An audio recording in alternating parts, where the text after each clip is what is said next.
يا أمي أقطف دوما أحلى الزهر سار تعطر كل البيت تنتظر قدومك يا أمي.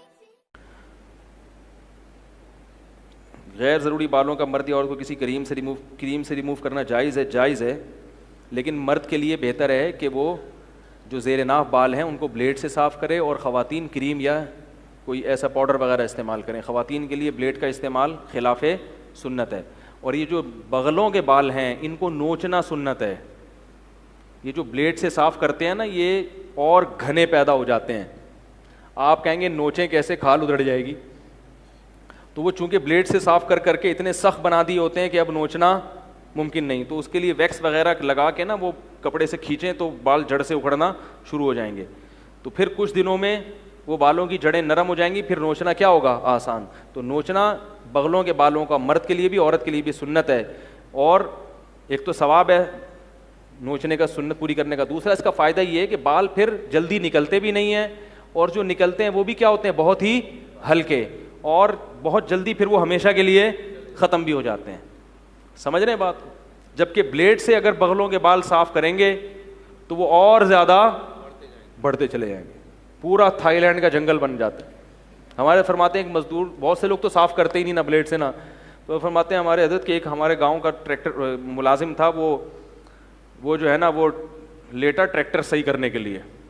تو حضرت تو بہت ہی نفیس تھے نا صفائی میں، میں نے صفائی کی ان کی قصہ، ان کی حضرت کی نظر پڑ گئی اس کی بغلوں پہ، بہت پریشان. فرمایا ایسا لگ رہا تھا کہ جوئیں اور کھٹمل کبڈی کھیل رہے ہیں. ٹھیک ہے، تو پورے تھائی لینڈ کے جنگل بن جاتے ہیں.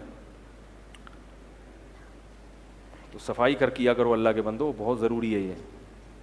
ہمارے والد صاحب کا انتقال ہو چکا ہے جبکہ ہماری دادی حیات ہیں. ہم پر اپنی دادی کی کفالت کی کیا ذمہ داری ہے جبکہ 2 چچا بھی حیات ہیں؟ سب سے پہلے تو چچا پہ ذمہ داری ہے، پوتوں پہ اس کے بعد ہے. لیکن چچا اپنی ذمہ داری پوری نہیں کر رہے تو پوتے کر لیں. دادی ماں کی جگہ ہوتی ہے، بلکہ ہونا تو یہ چاہیے چچا پوری کر بھی رہے ہوں پھر بولے نہیں ہم جب ہیں تو چچا آپ نہیں، ابا نہیں ہے یا اماں نہیں ہے تو ان کی اماں تو ہے نا. تو یہ دادی نانی ان کی خدمت خدا کی قسم جنت ہے ان کے پاؤں میں اللہ نے رکھی ہے. بڑھ چڑھ کے خدمت کیا کرو، دوسرے کو کرنے نہ دو. سمجھ رہے ہو، پھڈا کرو اس پہ. سعودی عرب میں کیس عدالت میں آیا، ماں پہ جھگڑا، 2 بھائیوں میں لڑائی ہو گئی قاتلانہ.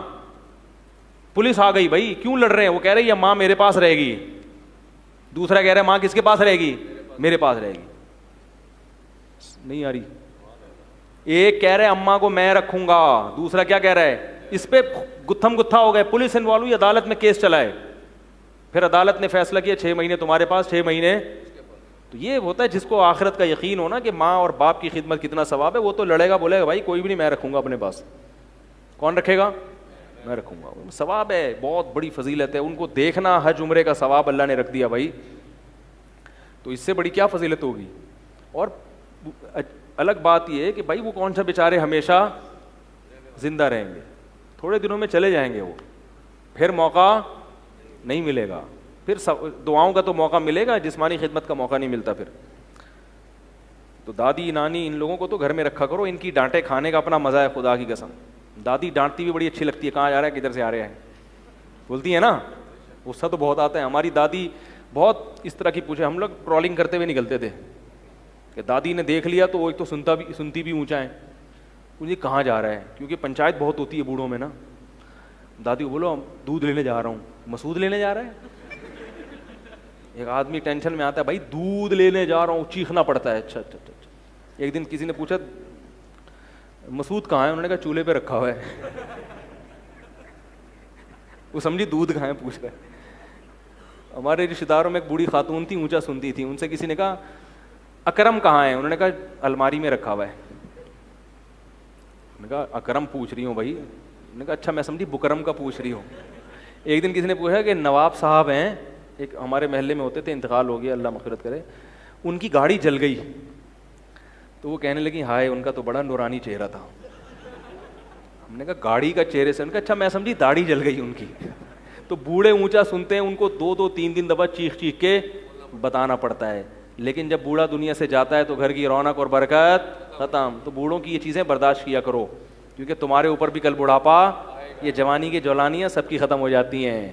کمر سب کی جھک جاتی ہے, دانت مسکرانے کے لیے ادھار لینے پڑتے ہیں دانت کے. بھائی آج جتنے اداکار ہیں نا جو بوڑھے ہو گئے ہیں, یہ باقاعدہ 32 لوگوں سے ادھار لے کے آتے ہیں, یار آج فلاں جگہ خطاب کرنا ہے, تھوڑا سا ایک بتی مل جائے گی, کرائے پہ مل جائے گی. صحیح ہے نا, تو ایسا ہوتا ہے. اللہ اللہ اللہ اللہ اللہ